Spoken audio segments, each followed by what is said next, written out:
Баршаңызға қайырлы күн достар, сіздермен бірге Фатима каналыма қош келдіңіздер. Бүгін біз үй жағдайында шоколадты печенье жасайтын боламыз. Бұл печеньенің арасына шоколад қосу арқылы печеньеміз 2 есе дәмді болып шығады. Ал ендеше сіздермен бірге жасауды бастайық. Ең алдымен бізге керегі бөлме температурасындағы жұмсақ 100 грамм сары май. Осы 100 грамм сары майымызға 160 грамм шекерімізді қосып, сары май мен шекеріміз жақсылап тұрып біріккенше араластырамыз. Достар, осы печеньенің толық құрамын видеоның астындағы описанияға жазып қалдырамын. Достар, осы печеньені жасайын деп жатқан кезде жұмыртқа мен шекерді алдын ала тоңазытқыштан шығарып, бөлме температурасына қойып қойыңыздар.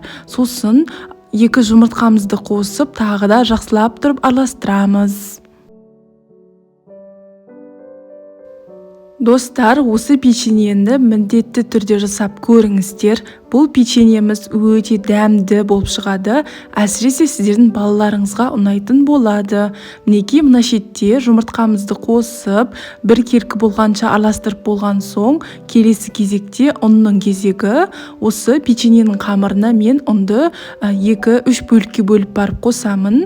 Бұл жерде ұнымыздың бірінші бөлігін міндетті түрде електен өткізіп болған соң, келесі кезекте бізге керегі қопсытқыш. Осындай 1 шай қасық толтырып қопсытқышымызды қосамыз. Сосын ары қарай венчиктің көмегімен жақсылап тұрып араластырамыз. Достар, сіздер осы менің YouTube каналымнан басқа да оңай жасалынатын, дәмді болып шығатын печеньелердің рецептін көре аласыздар. Осы видеоны көріп болған соң, сол басқа видеоларымды да көріңіздер. Мінекей мына шетте ұнымыздың екінші жартысында қосып жатырмын. Мына видеода мен қазір ровно 300 грамм ұн қостым, сосын тағы да 50 грамм ұн қостым. Яғни осы печеньенің қамырына менде барлығы 350 грамм ұн кетті. Сіздер осы печеньенің қамырына ұнды өздеріңіздің қамырларыңызға қарай қосыңыздар. Себебі әр ұн әр түрлі болып келеді. Бізде жұмсақ, қолға жабыспайтын бір керкі қамыр шығу үшін осындай менде 350 грамм ұн кетті. Сіздерде көбірек ұн кетуі мүмкін. Сол үшін де қамырларыңызға қарай ұнды 2-3 бөлікке бөліп барып қосыңыздар. Ұнды 2-3 бөлікке бөліп барып қосатын болсаңыздар, қамырларыңыз жұмсақ, бір керкі болып шығады. Мінекей мына видеодағыдай қамырларыңыз осында эластичный, өте әдем болып шығу керек. Енді келесі кезекте бізге керегі осындай бір плитка шоколад. Бұл жерде 90 грамм. Үйлеріңізде қандай шоколад бар, соны қоса берсеңіздер болады. Менде бұл жерде Қазақстан шоколад. Осы шоколадты майдалап турап аламыз. Сіздер бұл печеньеге сүтті шоколадты немесе ақ шоколад қоса берсеңіздер болады. Ол өз қалауларыңызда. Және де шоколад қосып қасына тағы грек жаңғағын, миндаль қосып жүрсеңіздер өте дәмді болады.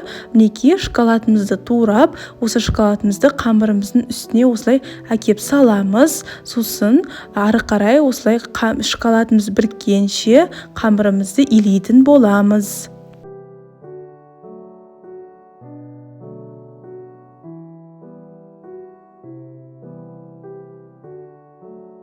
Ендігі кезекте мен әр қамырды 10 граммнан өлшеп, осылай пергамент қағазы төселген формамыздың үстіне қатарынан қойып шықтым.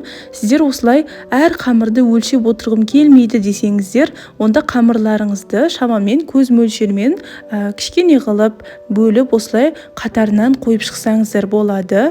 Және де достар, дәл осы кезде пештеріңізді 180 градусқа қыздырып қойыңыздар. Осы бір қамырдың ішінен, яғни бір қамырдан менде шамамен 80 штук печенье шықты. Мен бұл жерде әр печеньені 10 граммнан өлшеп алдым. Осылай 10 граммнан өлшеп алатын болсам, 80 штуктай печенье шықты. Осы печеньемізді қызып тұрған пеште 180 градуста 10 мен 15 минут аралығында пісіреміз.